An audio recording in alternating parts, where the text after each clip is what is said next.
പാതിവില തട്ടിപ്പ് കേസിലെ മുഖ്യപ്രതിയും സായിഗ്രാമം ഡയറക്ടറുമായ കെ.എൻ. ആനന്ദകുമാർ ക്രൈംബ്രാഞ്ച് കസ്റ്റഡിയിൽ. മുൻകൂർ ജാമ്യാപേക്ഷ തിരുവനന്തപുരം സെഷൻസ് കോടതി തള്ളിയതിന് പിന്നാലെയായിരുന്നു പ്രത്യേക അന്വേഷണ സംഘം ആനന്ദകുമാറിനെ കസ്റ്റഡിയിലെടുത്തത്.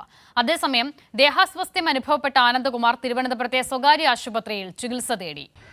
പാതിവില തട്ടിപ്പ് കേസിൽ മുൻകൂർ ജാമ്യാപേക്ഷ തള്ളിയതിന് പിന്നാലെയാണ് പ്രത്യേക അന്വേഷണ സംഘം ക്രൈംബ്രാഞ്ച് സംഘം ആനന്ദകുമാറിൻ്റെ വീട്ടിലെത്തി ആനന്ദകുമാറിനെ കസ്റ്റഡിയിലെടുത്തത്. എന്നാൽ ദേഹാസ്വാസ്ഥ്യത്തെ തുടർന്ന് അദ്ദേഹത്തെ സ്വകാര്യ ആശുപത്രിയിൽ പ്രവേശിപ്പിക്കുകയായിരുന്നു. ഇന്ന് സ്വകാര്യ ആശുപത്രിയിൽ തന്നെ തുടരും എന്നാണ് ഡോക്ടർമാർ വ്യക്തമാക്കുന്നത്. ഡോക്ടറുടെ റിപ്പോർട്ട് കൂട്ടി ലഭിച്ച ശേഷമായിരിക്കും അറസ്റ്റ് നടപടികളിലേക്ക് ക്രൈംബ്രാഞ്ച് സംഘം കടക്കുക. എന്തായാലും ആലപ്പുഴയിൽ രജിസ്റ്റർ ചെയ്ത കേസിലായിരിക്കും ഒരുപക്ഷെ ആദ്യ അറസ്റ്റ് രേഖപ്പെടുത്തുക. മറ്റ് കേസുകളിൽ പിന്നീടായിരിക്കും അറസ്റ്റ് രേഖപ്പെടുത്തുക. നേരത്തെ തന്നെ ക്രൈംബ്രാഞ്ച് സംഘം ഈ കേസിൽ അനന്തകൃഷ്ണനും ഒപ്പം തന്നെ ആനന്ദകുമാറും ഒരുമിച്ചിരുത്തി ചോദ്യം ചെയ്യേണ്ട ആവശ്യമുണ്ടെന്ന് കോടതിയെ ബോധിപ്പിച്ചിരുന്നു.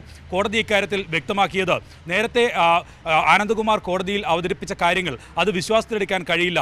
ഈ കേസിൽ നേരിട്ട് ബന്ധമുണ്ട് എന്ന കാര്യം പ്രഥമദൃഷ്ട്യാ പോലീസിൻ്റെ റിപ്പോർട്ടിൽ നിന്ന് വ്യക്തമാണ് എന്നാണ് കോടതി ഇക്കാര്യത്തിൽ വ്യക്തമാക്കിയത്. അങ്ങനെയാണ് ജാമ്യാപേക്ഷ തള്ളുകയും ചെയ്തത്. എന്തായാലും നാളെ ഇതിൽ ഡോക്ടർമാരുടെ റിപ്പോർട്ട് കൂടി പരിഗണിച്ച ശേഷം മെഡിക്കൽ കോളേജിലേക്കോ മറ്റോ മാറ്റണമെന്ന കാര്യത്തിലും ക്രൈംബ്രാഞ്ച് സംഘം തീരുമാനമെടുക്കും. കാരണം കസ്റ്റഡിയിലാണ് നിലവിൽ ഉള്ളത്. അതുകൊണ്ട് തന്നെ സർക്കാർ ആശുപത്രിയിലേക്ക് മാറ്റുക എന്നുള്ള തീരുമാനമായിരിക്കും. ഒപ്പം തന്നെ മെഡിക്കൽ കോളേജിലെ ഡോക്ടർമാരുടെ റിപ്പോർട്ടിൻ്റെ കൂടി അടിസ്ഥാനത്തിൽ ഇദ്ദേഹത്തെ ആനന്ദകുമാറിനെ വീണ്ടും ഏത് കേസിലാണോ അറസ്റ്റ് രേഖപ്പെടുത്തുന്നത് അവിടെ എത്തിച്ച് തെളിവെടുപ്പും ഒപ്പം തന്നെ അറസ്റ്റും രേഖപ്പെടുത്താനാണ് നിലവിൽ തീരുമാനിച്ചിട്ടുള്ളത്.